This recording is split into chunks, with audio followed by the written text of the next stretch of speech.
Real quick, though, hair on the shoulder or hair behind? I like the hair on the shoulder. Okay. Don't Here throw we it, throw it back.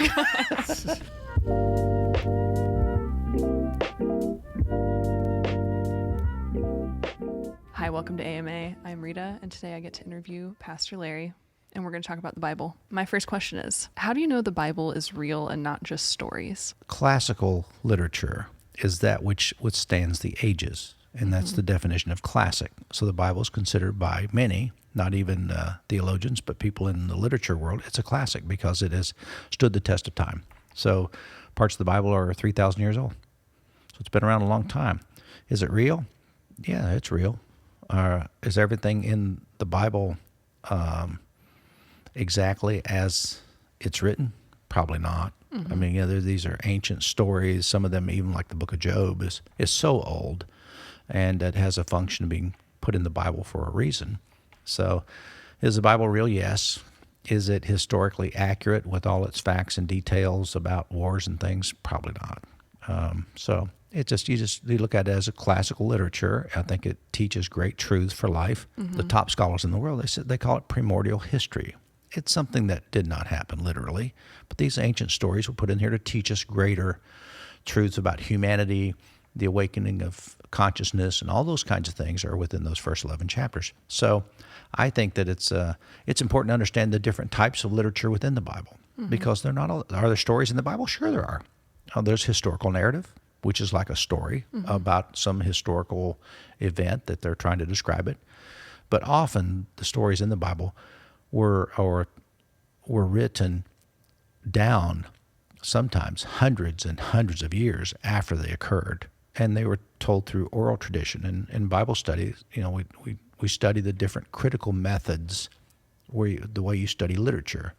And part of my education has been to study the Bible as any ancient literature person would study Homer and the Iliad. So we use those same mechanical tools and to understand how the Bible is put together. There's things called form criticism, redaction criticism, literary criticisms, and these things are just boring, I know, but they're an attempt to scientifically understand this ancient literature and then and see how it fits today. So why are certain books in the Bible and others are not? There are some criteria that the early church used in bringing the scriptures together. Part of it was fear-driven. A group called Montanist, a spiritual group that said, hey, we just had some visits from Jesus recently.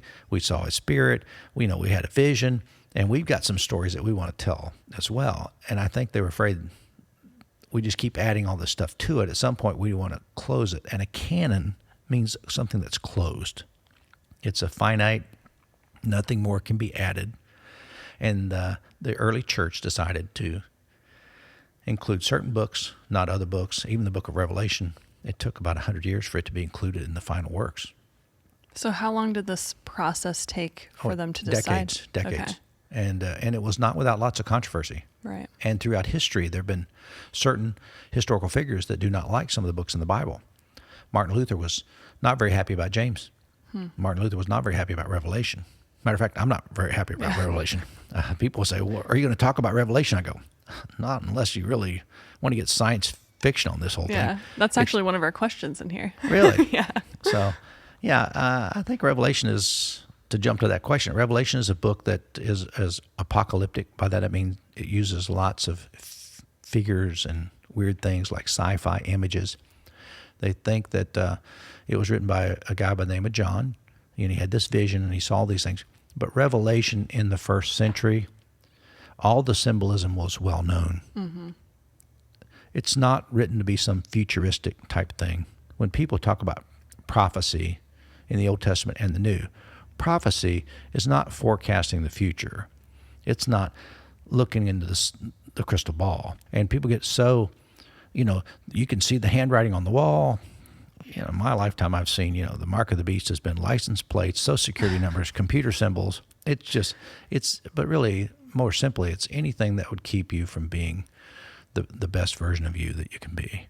So that's the mark of the beast on us. It's not some computer chip somewhere. But I think the message of Revelation is, no matter what calamity happens, put your faith in God and trust him and be faithful in your life do what you need to do, look for the future to be brighter than it is, and don't panic. And for some people, they read Revelation, it just puts them in panic, and I'm sorry for that. For me personally, I don't teach Bible studies on it because I've studied a lot and realized it's so figurative. You make up so much stuff that we just cannot know and do not know. Mm-hmm. And there's so many other areas where we do know, and we're not even paying attention to them. Right. Why don't we spend time with the food that's on our diet rather than wanting food that's in another country, in another land that we can't even get, right, and trying to build a diet on that? It seems to be ludicrous to me. Ludicrous. That's a good word. Yeah. You did touch on this a little bit, but can we expand on why the Old Testament is important? The Old Testament is important because if you want to know who Jesus was and what he had to say, you have to know how he lived. He was a Jew. And I think he built on this lifetime of being a Jewish person. I think to not understand the Old Testament is to really have a superficial understanding of the New Testament. It's like having a building without the foundation or the first story. I just wanted the third floor. Well, you got to understand how you got there. And I think it builds on it, all the symbolism. There's so many things that are repeated. I mean, Matthew chapter 5, and many people call it, you'll love this term, it's a recapitulation. What that means is it's a retelling of the story of Moses. Moses went up on the mountain and came back with 10 commandments. Jesus was on the mountain and spoke the Beatitudes. Moses was found, as a baby in the bulrushes in Egypt, and all the baby boys were being killed. Jesus, when he was born in Matthew, Herod decided to kill all the baby boys. So where'd he go? He took him to Egypt. And that to save his life. So you see the similarities that happen there. And you see, Joseph was a son of Jacob, who is this historic figure, Abraham, Isaac, Jacob.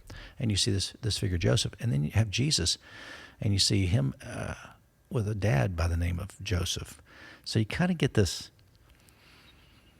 the imagery is rich, and it's there. And if you want to see it, there are 1,000. People say, it's just a coincidence. Well, if it's a coincidence, then there's 1,000 of them. Mm-hmm. And it's not a coincidence that in the first century, in the Jewish synagogue, they were reading Matthew during the Jewish services to show how Jesus was the fulfillment of their dreams. Right. And that's the point. But then later on, we come back and take it out of the synagogue, and we want to read it as Gentiles without the historical foundation, and we butcher it. Gentiles. And it's Gentiles. It's just, yeah. The word is goyim, Hebrew word for goyim, which means Gentiles. Really? Yeah. Sounds like a Lord of the Rings character. Yeah, it does. Goyim. Goyim, Goyim, means people not like us. Yeah. It's interesting that the Old Testament kind of, like you said, it is that like groundwork, the framework to really look at and find more meaning in the New Testament. But the idea of God is definitely different in the New Testament and the Old Testament. So, and you've kind of referred to the whole Bible as this symbology of humans and our consciousness and the development that we've had just over the course of all the time that we've been alive. So is the idea of God changing from what God was in the Old Testament to what Jesus said he was in the New Testament? Is that significant that there's such a polarizing view of God? I could argue that convincingly, but I have trouble in some places. Because in some places, I think in the Old Testament, they get it. Mm-hmm. For example, Deuteronomy 6:4-6, Hear, O Israel, the Lord your God, the Lord is one. You should love him with all your heart, soul, and strength. These commandments that I give you today are to be upon your hearts. And it's all about this heart connection. Mm-hmm. And it's the same thing Jesus said. So you kind of go, well, they got it in Deuteronomy. Right. But somehow we seem to externalize things. And as through Jewish history, you can see, well, write it on your foreheads, write it on the back of your hands, put on your doorpost, and they do that physically. Mm-hmm. So we, as humans, I think we have a tendency to take things that should be on our heart and put them on the outside, externalize them. And then the religious system externalizes that, becomes more systematic. And Jesus came in full-blown saying, you guys, you were given this great truth, and you externalize it. You make it superficial. I'm here to remind you again, these are to be upon your heart. Mm-hmm. Blessed are the poor in spirit. You've heard that it was said, but I tell you. And he's always referring back to it. And I didn't come to destroy the law, I came to fulfill it. So I think somehow it's this distortion of the you see some of the authentic God, and then it's distorted, and then you see it again in Jeremiah. You know, I long for the day that the commandments are not written on tablets of stone, but written on the fleshy tablets of the heart. And you see these points to where, in these prophetic things, to where they really are getting it, but then once again the system takes over and kind of hides it, and Jesus comes to let it show up again, and then Jesus comes, and then the church comes along. Guess what? Right. We systematize it, and Constantine and the whole thing. Yeah. It's this cycle of trying to find deeper meaning again and again and again. Right. And I think we're on a wave of that even in our culture today in the United States. I think there's this real cycle to get back to this authentic message of Jesus that the system has kind of buried a little. I mean, how many times do you have a revelation where it's like, ooh, I'm going to eat healthy and I'm going to do this and that. And maybe it's through a conversation with somebody or a podcast, you watch it and it's like, it's fully clear to you. And then sometimes a day goes by, maybe not even, and it's like it completely goes away. And then you're back to asking, well, how do I do this? And how do I do that? And it's like, yesterday you had all those answers and it was so clear. So it's interesting how on so many different levels, there is this cycle of kind of birth and death of ideas, of all kinds of things. No, I agree with that completely. I think you're right on. What do you say to the people who claim that God talks to them all the time? Do you feel like sometimes that's true, or do you feel like sometimes people do kind of personify God, but it's their own thoughts? Yes. I think all the above are probably correct. I think that sometimes when I say, what did God tell you? Well, he told me to come and give you $10,000. I tell you, God is talking to you. That is the voice of God. Amen. That's right. But if God is telling you to go out and beat up somebody or take advantage of someone, or God is telling you to do something just crazy, my flag of concern goes up, because I think people often superimpose their thoughts on what they want. Have you ever felt like God wasn't there? Like you were praying and you were kind of looking for those answers and there was nothing? I have heard that a lot from different people, and I understand there's something called the dark night of the soul, when people go into depression or they go through, and very strong religious people of notoriety have had the dark night of the soul. But that's where they felt totally alone. I have not experienced that in my life. I mean, I've never had the place to where, have I prayed prayers that God didn't answer the way I wanted? Yeah, when I was young, I did lots of things that probably shouldn't do. And my understanding of God is so changed to when I realize that he's as close as the breath. He's as close as the oxygen in this room, that he's very much a part of life itself. To use the, Star Wars, he is the Force that's always there. And sometimes you sense it more than you do others, but that doesn't mean it's not there. Right. And but and sometimes I use the terms in the zone, and sometimes I'm in the zone where life is good. I just feel like I'm in the best version of me, and I'm functioning at a higher capacity. And when that happens, I really feel good about it. And it's not that I'm praying all the time. It's just, I just feel God is close. And maybe my psychological explanation of that just being because I know I'm living the life that I should be living.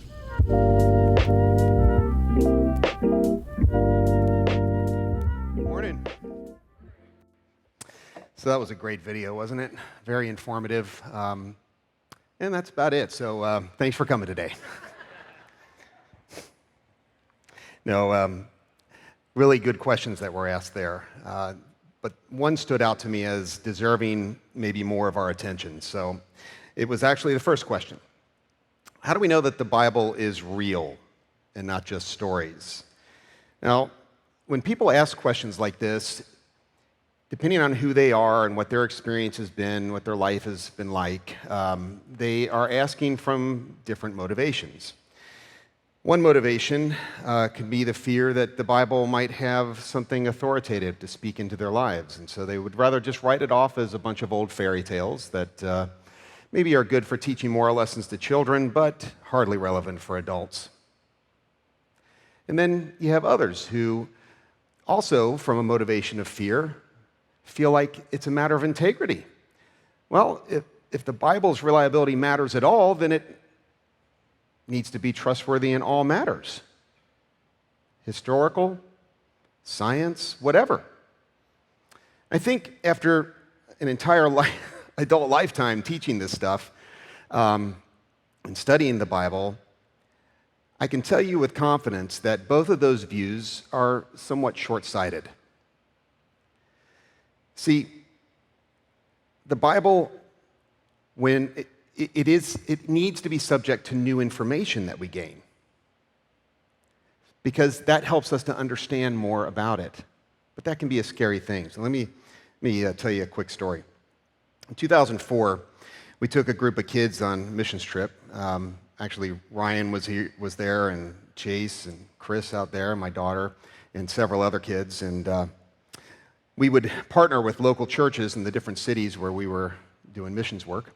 And in this one particular town, there was a Pentecostal church that asked me to preach as guest preacher at their church. I was honored, and I accepted, and I prayed, well, Lord, what do I say to these good Pentecostal people? I wasn't a Pentecostal, so I need to preach this with some serious Pentecostal flair. Maybe get a hanky. And I did. I actually brought a hanky with me to dab my forehead while I was preaching. And I probably need to preach on the devil somehow. Okay, I'll do that. So I picked a verse, Romans 16:20, which says, "The God of peace will soon crush Satan under your feet." So there it is. That's a good verse to use in a Pentecostal church. But I also learned some things about the church. They were experiencing quite a bit of harassment from seminarians who went to the Romanian Orthodox seminary in town there. And so I thought, well, it would be good to kind of inspire them to see their enemy for what it really is, which is more inward, our tendency to judge one another and so on, those who have differences from us, and instead of seeing the seminarians as their enemies. So I used some zeal and colorful language and said, when your flesh says, retaliate and take vengeance on those who wrong you, remember God's word, that Satan will soon be crushed under your feet, and place your neck upon that enemy and extend your heart and your hand to these brothers who only think they are your enemies. When you're tempted to speak contempt, place your foot on the neck of that enemy and speak words of encouragement to your brothers who think they are your enemy, and so on and so forth. So I had a whole bunch of different examples. I was being very zealous, but I look up and I noticed that they don't seem all that inspired. In fact, they seemed amused. Little kids giggling, moms who were also kind of giggling, but acting like they were mortified by their children's laughter. And I look over at the volunteer translators, they're all teenagers, and they all have grins on their faces from ear to ear. I look over at the pastor, and he's flushed with embarrassment. I'm like, what the heck is going on here? Something is wrong. Maybe I have a booger. Good thing I brought my hanky, so I'm wiping my nose. And I keep preaching, and I'm trying to be even more zealous, and all of a sudden I see one of the volunteers, translators, walk up to, kind of sheepishly approaching the pulpit, and she comes up on the stage, and she whispers in my ear, she says, I'm so sorry, Pastor, but when you keep saying foot, they are hearing F word. What? Yes, foot is F word in Romanian language. Okay. So, with this new information, I had to kind of change my message. But such is life, right? In most areas of our life, we can kind of roll with the change that comes with new understanding. It's not a big deal, and we'll be better for it. But when it comes to things related to our religious beliefs, not so much. New ideas may seem threatening and create a lot of anxiety in us. If that's you, I really hope to put your mind at ease this morning. Think about it this way. If a right relationship with God were dependent on a perfect interpretation of the Scriptures, then Jesus left us on a sinking ship with no life raft. Because Jesus didn't give us a way to perfectly interpret the Scriptures. He just didn't do that. But what he did give us were a bunch of stories. Why stories? John Steinbeck said this: if a story is not about the listener, he's much less likely to listen. So I make this rule. A great and interesting story, one that stands the test of time, will be a story that is about everyone. Preaching and teaching for some 25 years now, I can confidently tell you that what people remember from a sermon is not the detailed analysis of points, but the narratives, the stories that illustrate them. Last week, we taught on the topic of theodicy, a term that most of you probably don't remember at all. And you know what? That's fine, because it doesn't really matter. I got a lot of really nice comments about the sermon. Thank you.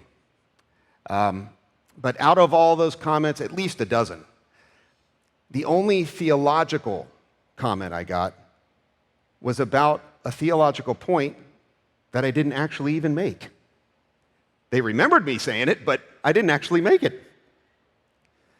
But what was memorable for so many was Roger's story. And the reason for that is simple. Stories provide a kind of emotional glue that connects us to each other, to meaning, and to ideals. None of you can verify Roger's story. For all you know, I made the whole thing up. But that isn't what made it real for those it touched. It was instead the empathy that you felt, hearing what Roger felt and how he suffered and how he triumphed. Most of the Bible's narrative cannot be verified as history. That's just a simple fact. I mean, we have verified a good deal of it through archaeology, but we'll never verify all of it as being historically accurate. It's just not something that's possible. We know that it's not accurate in terms of things like science, but what's important to understand is that this isn't really the purpose. The writers of the Bible were not all that interested in recording history about others, but they were very, very interested in sharing the truths that transcend history. The Bible's story is our story. And the more you understand this, the more you will grasp its real purpose for your life. You've all heard the idiom, they cannot see the forest for the trees, which means don't miss the big picture because you're too focused on the minutia. The Bible's many, many smaller stories, well, they record a wide variety of things: spiritual experiences, theologies, politics, victories, defeats, accomplishments, failures, you name it. All of particular people who lived at a particular time struggling to understand their own existence.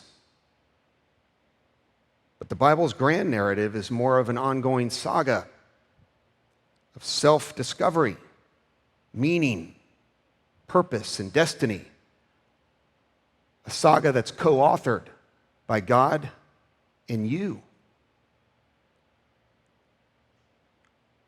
And in that sense, the Bible is very, very real. Let me tell you a story about the power of story. Our youngest son, Joseph, spent the first 4.5 years of his life in Uganda before he came home. When I tell people that he has no conscious memory of Africa, they're often surprised because of how long he lived there before he came to us. But the reason for this is Joseph suffers from a language disability, and although he could understand when spoken to in 3 different languages, he could not articulate his own feelings, his own story. He could not forge, therefore, memories because of how intimately language is connected to memory. He just couldn't articulate himself. So as his dad, of course, I wanted to try to connect with him and help him any way that I possibly could. So some of you know this about me. I'm a veteran nerd.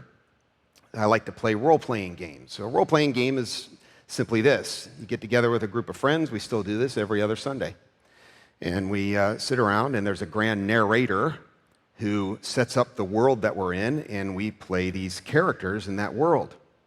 Over the years, playing these games, I realized something really profound, that this acting out things, role-playing these characters in this imaginary fantasy realm really helped me to get in touch with the personality aspects that were more unconscious in me. Psychoanalysts will tell you, they've done studies on this. The reason that role-playing games are so effective this way is because you can act out and allow that unconscious self to emerge without the fear of any real-world consequences. So it's very effective. And I thought to myself, well, if this has helped me to connect with me so much better, then maybe it will help Joseph too, and maybe it'll help him with language. So he had a couple of favorite teddy bears, one named Tiny, the other one named Cupcake, because he's holding a cupcake. And I took a little inspiration from Winnie the Pooh, and I started building these stories where they could embark on adventures in. Oftentimes, the adventures would take place in an imaginary school. The school had a bully in it. His name was Richie.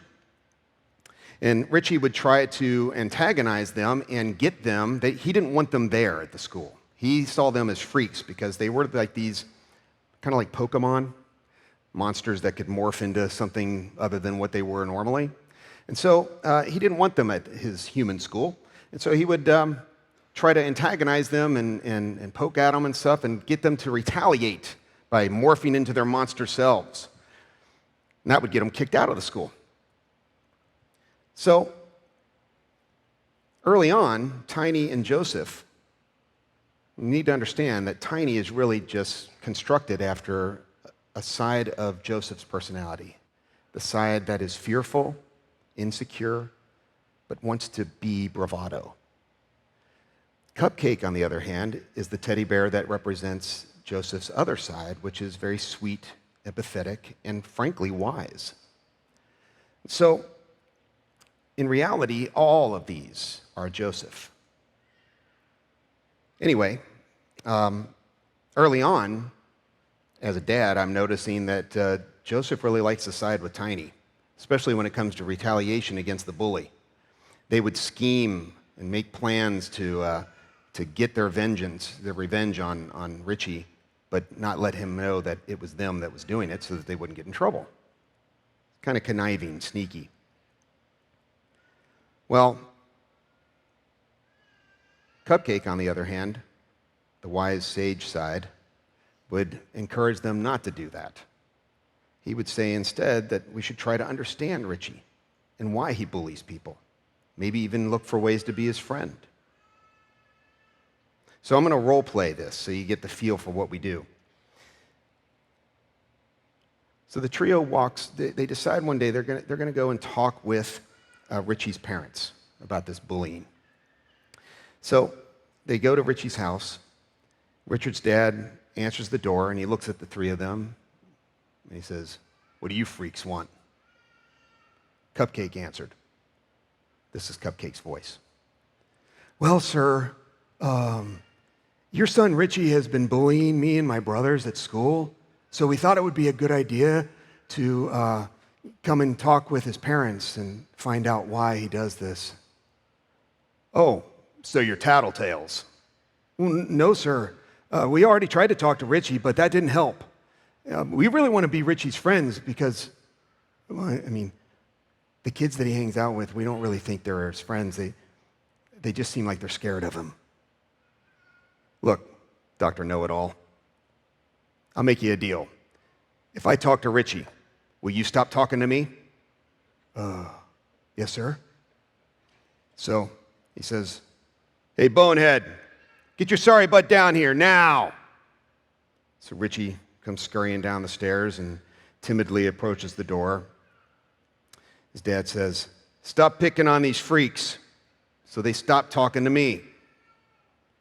And then the dad just turns and goes back to his TV show. Well, Richie closes the door behind him, and he's looking at the three of them, and he says, "You little snitching sissies. You know what? My old man's going to forget about this, and once he does, you got some serious pain coming your way." Well, with that, Tiny, the insecure, fearful one, morphs into his monster self, which is this hulking 10-foot bear thing that has these dagger claws and fangs, and he says, "Then maybe what I'll do is just take care of both you and your dad right now." After which, Richie faints. But there was a real turning point. I didn't know this, but there was a real turning point that was about to occur. But let me pray with you first, and then I'll get back to the story.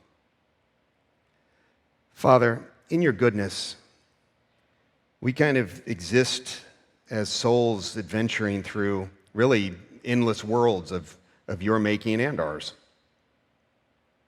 Help us to delight in the details of our story with one eye, but with our other eye fixed on the grand narrative and its author. We ask with gratitude in the name of the one who is the author and perfecter of our faith, Jesus. So let's stand and I'll finish the story for you. As I said, there was a real turning point that was about to occur. Cupcake was mortified by Tiny's behavior, and so he says, "Tiny, you're going to get us all kicked out of school." And then all of a sudden, Joseph's character speaks up. He's usually quiet in these scenarios. He has a language disability. But he's not going to follow Tiny this time. Instead, he says, "No, Tiny, you're the bully now. Richie needs friends, not beat up." There's the turning point. See, all of a sudden, my boy could see beyond his fear and need to self-preserve and all that, and now he could actually empathize even with his enemy. If you had known Joseph in Africa, and you know him now, you wouldn't have recognized him. He's changed so much. And much of that, I'm convinced, came through this symbolic world that mirrored many of the problems and trials and tribulations that we face in the real world. And it had tremendous impact on his real world. Since then, most of the trio's adventures have been heroes' tales. But much, much more importantly, so has Joseph's. Let's go and be the heroes of our own stories, the ones that God knows and loves. And thanks for being here this morning.